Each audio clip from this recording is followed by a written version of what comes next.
woman's judgment, pain and changed order. Have you ever wondered why our closest relationships often involve struggle, or why bringing new life into the world comes with such intense pain?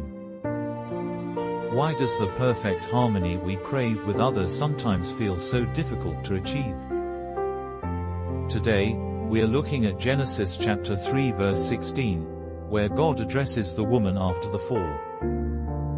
We'll discover its meaning, what it reveals about the consequences of stepping outside of God's design, and how to apply its lessons to our everyday lives. Now, let's read the verse together. Genesis chapter 3 verse 16 states, "To the woman he said, I will make your pains in childbearing very severe. With painful labor you will give birth to children. Your desire will be for your husband, and he will rule over you." Let's dive into the meaning behind this verse.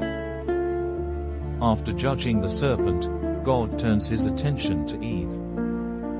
He outlines how the entry of sin deeply disrupts two of the most foundational aspects of human life, family and marriage. The judgment introduces severe pain into childbearing, turning what was meant to be a purely joyful multiplication of life into a process marked by physical suffering. Furthermore, it introduces a power struggle into the marital relationship, distorting the original, equal, and harmonious partnership God created in the garden.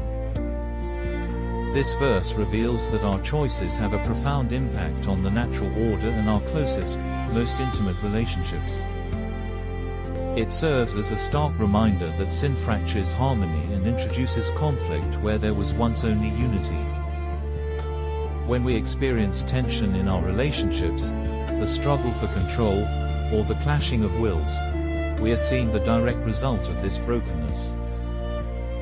The reality of these struggles reminds us that we must actively and intentionally rely on God to cultivate grace, mutual respect, and selfless love in our homes to overcome this fallen dynamic. To summarize, Genesis chapter 3 verse 16 highlights the painful realities and relational friction introduced into the world as a consequence of the fall. It warns us that turning away from God brings struggle into our deepest human connections, but also points to our need for His redemptive grace in our families. Let's finish with a simple prayer. Repeat after me. Dear God, thank you for your grace even in the midst of our brokenness.